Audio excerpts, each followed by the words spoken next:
Menahan laju di momen Nataru. Pemerintah menaruh perhatian besar pada momen perayaan Natal dan Tahun Baru. Nataru, pergerakan grafik kasus positif COVID-19 yang kian naik menjadi penyebab, apalagi pasca pilkada serentak.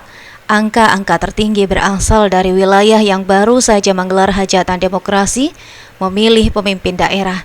Angka-angka kasus harian nasional sudah menembus hingga 7 ribuan, bahkan dalam beberapa hari ini kerap bertengger di angka 6 ribuan kasus per hari.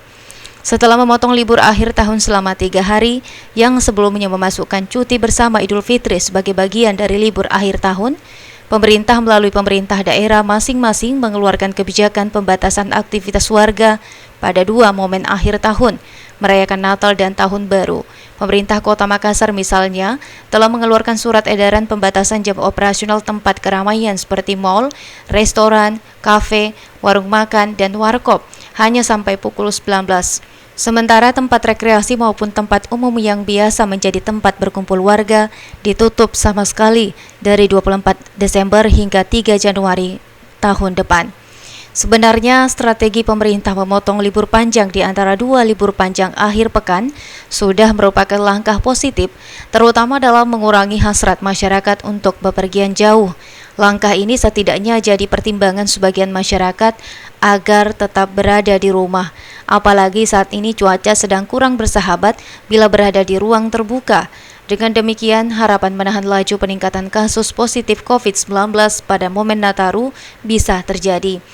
Hanya saja kontribusi momen pilkada serentak sebagai klaster persebaran COVID-19 sudah tidak bisa dielak, sudah terjadi dan sangat mungkin berkontribusi, itulah yang sedang menjadi pemicu tingginya kasus harian positif.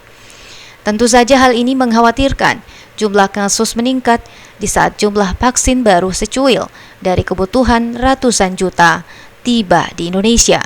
Itu pun belum mendapat izin pemakaian, belum juga mendapat sambutan seragam tentang kesediaan seluruh warga negara Indonesia untuk divaksin. Beberapa yang menolak karena mempertanyakan kehalalan, keamanan, efektivitas, diantaranya ada yang tidak aman. Untungnya 2 hal krusial sudah terjawab dengan baik. Pertama, vaksin akan diberikan bertahap kepada seluruh rakyat Indonesia secara gratis. Kedua, Presiden bersedia menjadi penerima vaksin pertama sebagai jawaban keraguan aman tidaknya vaksin produksi Sinovac itu. Tapi jangan lupa, vaksin bukanlah jawaban jangka pendek. Produksi vaksin yang terbatas dan hampir seluruh dunia membutuhkannya. Jadi, penyebab jangkauan vaksin ke seluruh rakyat Indonesia tak bisa ringkas. Oleh karena itu, kita masih harus selalu patuh pada prokes 1 atau 2 tahun lagi.